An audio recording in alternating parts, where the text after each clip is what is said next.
Howdy, my name's Ruth Mullins and I'm going to be your resident scientist this year. I'm going to be coming into your classroom as a scientist from Texas A&M and not a teacher. I'm going to be teaching you what is fun about science and giving you some other aspects of science that you don't see every day in your classroom, especially oceanography, which is my field of study. So before I get into oceanography, I'll talk a little bit about myself. I was born in Arkansas and I was actually raised in San Marcos, which is about 2 hours away from here, close to Austin. If any of you have ever been to Schlitterbahn, you've probably passed through my hometown.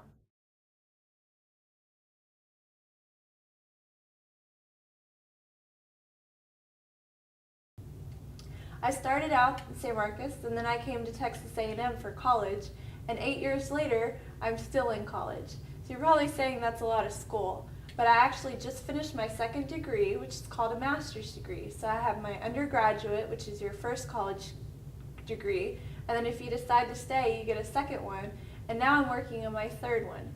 So when I leave Texas A&M, I'll have doctor on my title, and I've been in school for 10 years. Now, not everybody is going to be excited about that, but some of us love science so much that we would just want to keep going to school and learning about it.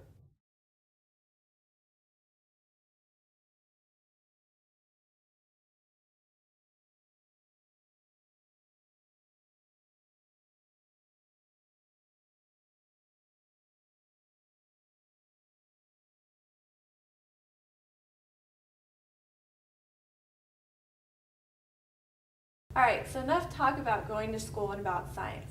I'll tell you a little bit more about my specific area, which is oceanography. That's pretty much studying anything and everything about the world's oceans. And so if you're in oceanography, you actually specialize in a different area. You can look at the geology of the ocean floor, you can look at physical properties of the water in the ocean, you can look at biological, which is anything from animals to bacteria or microbes that live in the ocean, or you can look at the chemistry in the ocean. I actually focus in biological, and if any of you have been to SeaWorld, you probably know what a dolphin or a whale looks like. That's actually what I study. So I look at the ocean and what the ocean is doing in terms of the biology, the chemistry, and the physics of the water movements, the water temperature, the salinity of the ocean, what the atmosphere is doing, and how that creates a habitat or a place to live for marine mammals. And I specifically look at where the marine mammals choose to live and why they live there.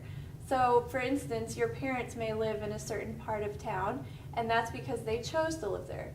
Well, the marine mammals only have certain areas of the ocean that they can go to, and so I look at why they go where they go. So if they're following food, or if they want to be in a particular water temperature, or if they just like the area. There's a lot of things to look at, there's a lot of people around, so anything like that.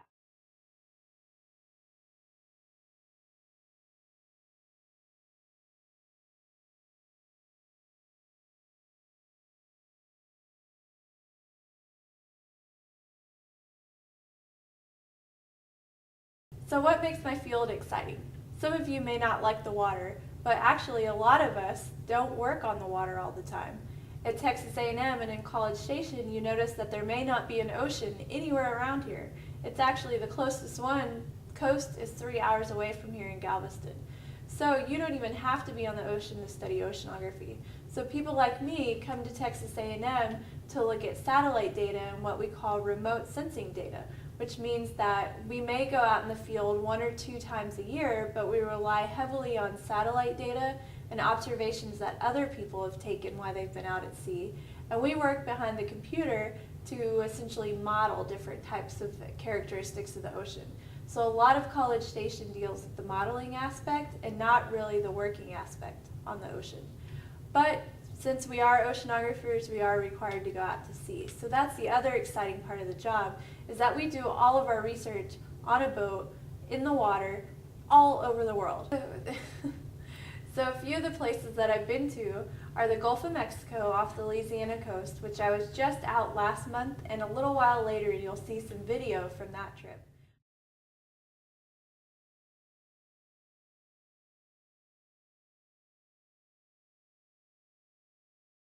I've also been to Hawaii, where I worked a lot with dolphin training, so you'll also see some pictures of that throughout this interview.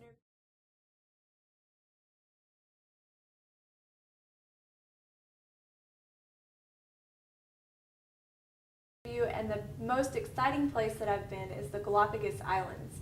So many of y'all may not know where it is, but I'll show you a map of it this year, and I'll also show you a ton of pictures from the area because it's really well known for the biological interactions of animals on the island.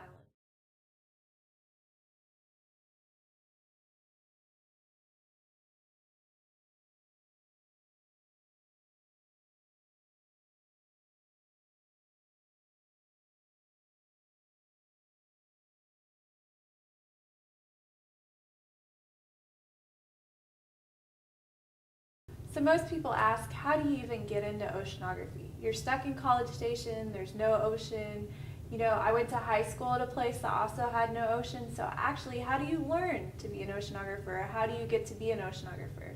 And so the advice I have for you is that all you need is a general background in science. Oceanography is what's called an interdisciplinary science, meaning that it pulls from all different basic sciences. Like I said earlier, biology, chemistry, physics, geology, all the basic sciences, basic mathematics.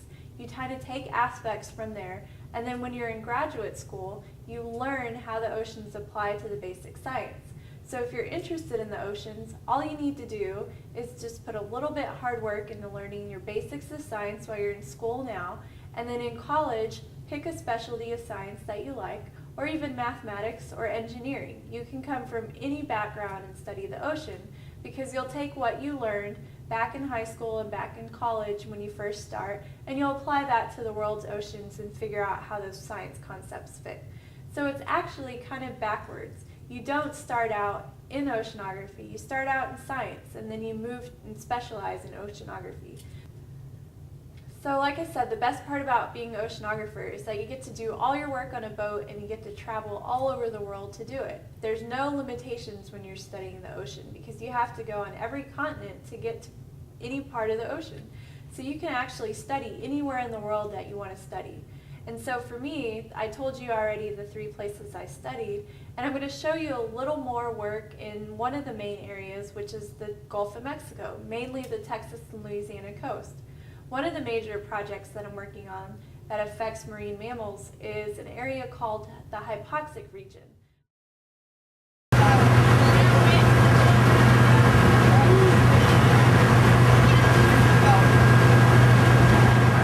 I'm chief scientist on this cruise on the RV Pelican. It's July 2008. We are funded by the National Oceanic and Atmospheric Administration to study hypoxia on the Texas-Louisiana shelf. This here is the eastern part of the Texas-Louisiana shelf. This is where we're doing our cruise. And what we're trying to find here is the causes of hypoxia, or low dissolved oxygen concentrations in the water. So fish, like humans, need oxygen in order to breathe and live and be healthy and happy. And every summer here on this particular coast, there's a problem. The oxygen levels go very low. Because of that, fish and other organisms have problems.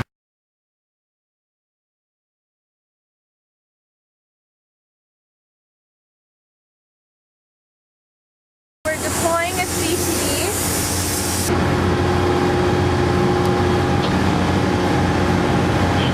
So these close, and then we take our water samples from this nozzle. We lift it in and out of the water with the crane.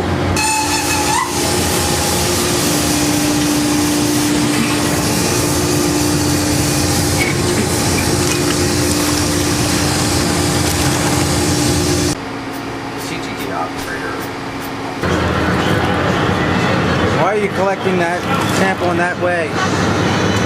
So that we minimize the amount of atmospheric oxygen and air bubbles that'll get in and affect the oxygen. So we let it run through to make sure that we have as minimal bubbles as possible.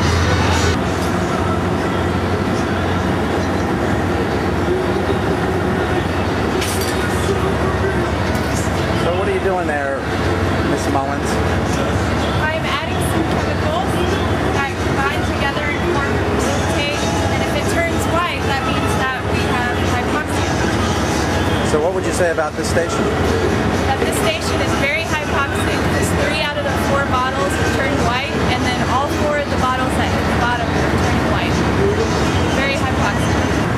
this is showing here are some of the results of our cruise.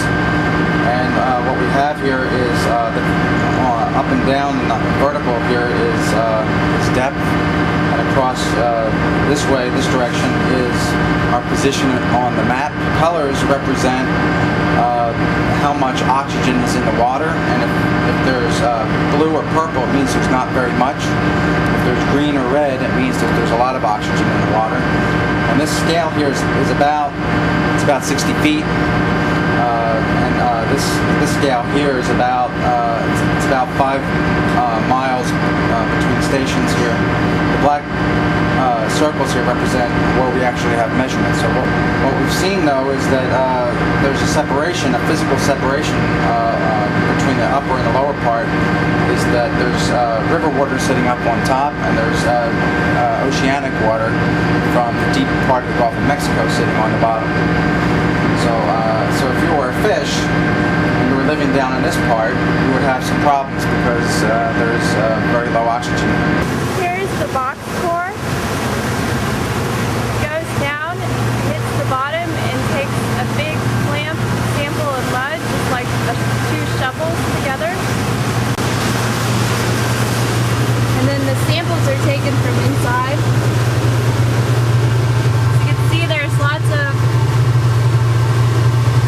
shells and microbes that live in the sediments. So Dr. Mills, what are you doing? I am cleaning off core tubes. I am sectioning the sediment, preserving the sediment for geochemical analysis back at Texas A&M. So we use the box core and a subsection with these core tubes. And right now what I'm doing is I'm going to tape the ends closed so that I can put it upstairs and freeze it.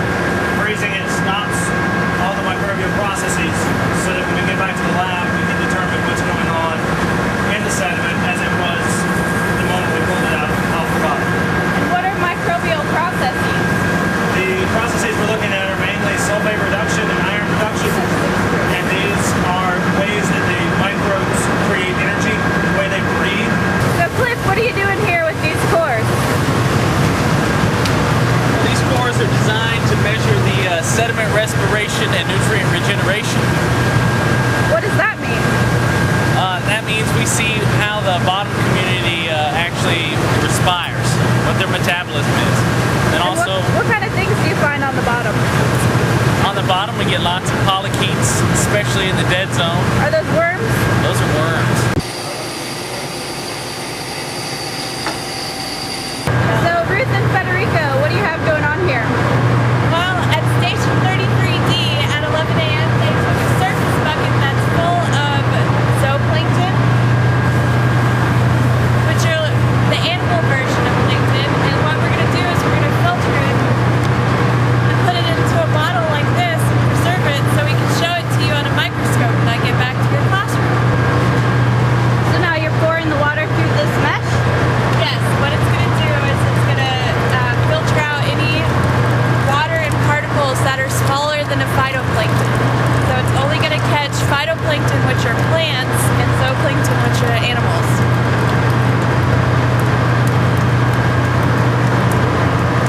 Oh, you can see them on there.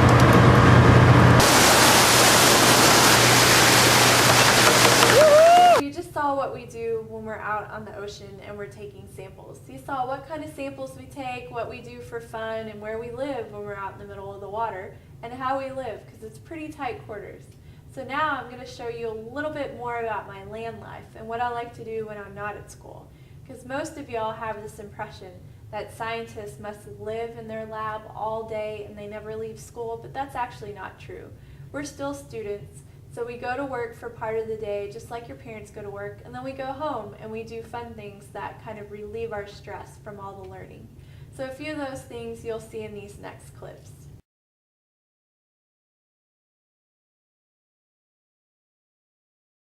So this is my house.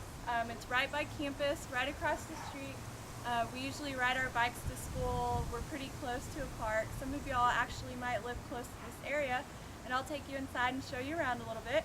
I live with 4 other grad students, and you can see there's also a group of people that are over tonight while we're making dinner.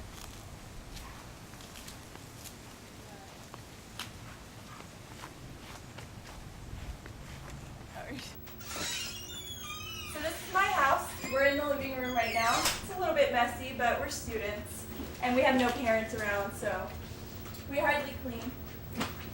This is usually where you'll find me in my house. It's close access to the TV, I play my Wii, I work on the computer, spend a lot of time in this little area.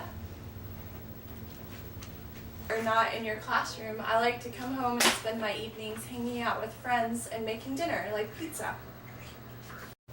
So we got one pizza made, and we're working on the second one. We're getting close.